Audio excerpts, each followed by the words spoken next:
Welcome back to the Current of Consciousness Report. This episode is on the Prism of Perception and creative cultivation. Have you ever noticed that two people can walk through the same experience and leave with completely different stories? One person sees an ending, another sees a beginning. One sees failure, another sees information. One sees chaos, and another sees possibility. The event itself may be identical, yet what emerges from it can be completely different. Why? Today I want to explore an idea that sits at the intersection of creativity, consciousness, perception, and meaning. I call it the Prism of Perception. Imagine for a moment a beam of light. At first glance, it appears singular, simple, whole. But pass that light through a prism, and suddenly something remarkable happens. Colors emerge. The colors were always present. The prism did not create them. The prism revealed them. What if consciousness functions in a similar way? What if reality is constantly presenting us with far more information than we could ever fully perceive? And what if our unique perspective acts as a prism, separating possibility into the particular patterns we are capable of seeing? Many people spend their lives believing creativity belongs exclusively to artists, painters, musicians, writers, designers. But creativity may be something much larger than artistic expression. Creativity is how we interpret, how we connect ideas, how we find meaning, how we solve problems, and how we navigate uncertainty.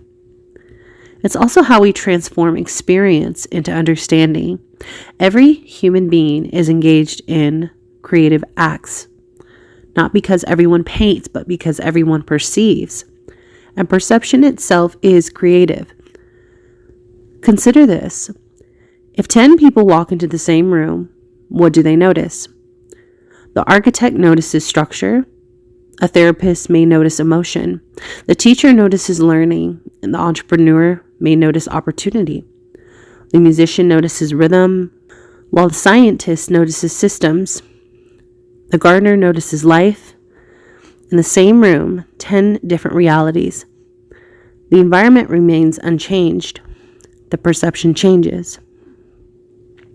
This is where curiosity becomes one of the most powerful creative forces available to us. Curiosity expands awareness. It widens the aperture, while fear narrows it. Certainty narrows it. Assumption narrows it, and curiosity opens the window. When we become curious, we begin noticing patterns that previously existed outside our field of view. Not because they suddenly appeared, because we finally became available to perceive them. Many breakthroughs arrive this way, not through force or struggle, not through control, but through attention. Think about a telescope. Astronomers do not create stars, they discover them. The stars were already present. The telescope simply made them visible. Likewise, some of our most important insights are not inventions. They are discoveries. They emerge when consciousness becomes capable of observing something that was hidden in plain sight. Seeing is not owning. There's a subtle misunderstanding that often accompanies awareness.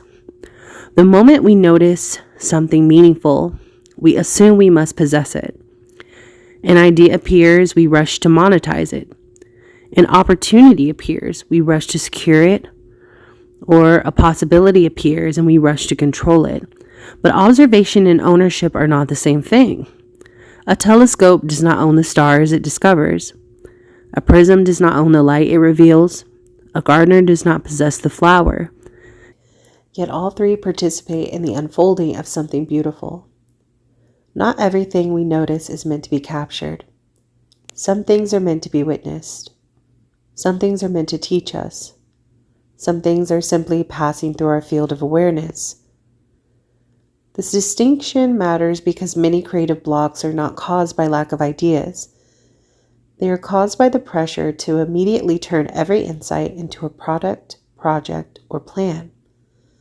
Sometimes awareness itself is enough. Sometimes the gift is the seeing, not the having. Not the controlling, the seeing. When we release the need to possess everything we perceive, something surprising happens. Our perception becomes freer, curiosity returns, wonder returns, and the pressure lifts. And suddenly the world becomes rich with signals again. Not because the world changed, because our relationship to it changed. This leads us into a fascinating paradox. Modern culture often teaches that creation is primarily an act of doing, something that we need to build, produce, execute, or achieve. But some forms of creation operate differently. Some forms of creation emerge through receiving, listening, observing, allowing, and cultivating. A gardener cannot force a flower to bloom. A gardener can only create the conditions that support blooming. Sunlight, water, soil, and time. The flower unfolds according to its own intelligence. In many ways, creative potential functions similarly. We cannot force inspiration. We cannot command insight. We cannot schedule wisdom. But we can create conditions where those things become more likely to emerge. This is why periods that appear inactive are often deeply creative. Incubation is creation.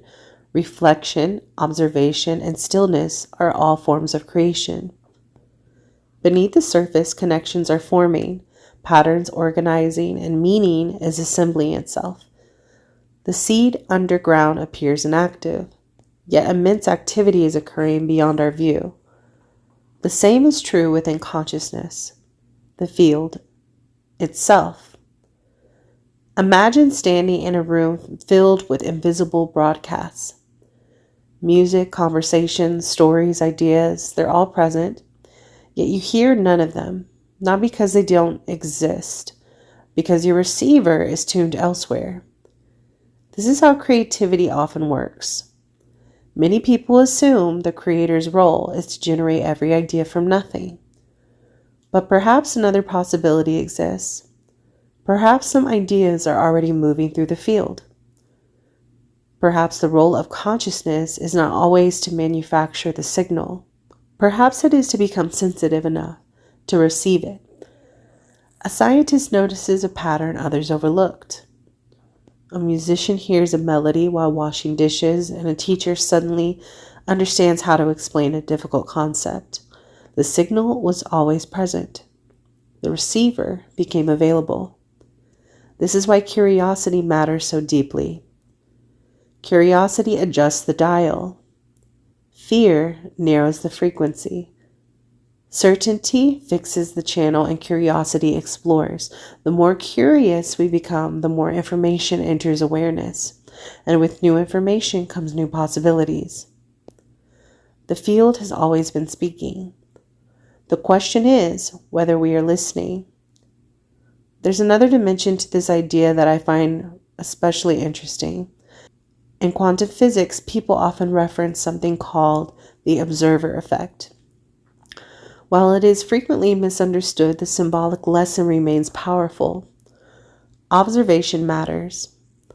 The way we engage with reality influences what becomes available to us. Attention is not passive, it participates. What we repeatedly observe becomes increasingly visible, and what we ignore fades into the background. This is not because reality changes, it is because our relationship to reality changes. The world contains an endless abundance of signals. Our awareness determines which signals become meaningful, and from those signals, patterns emerge. From patterns, insights emerge. And from those insights, expression emerges.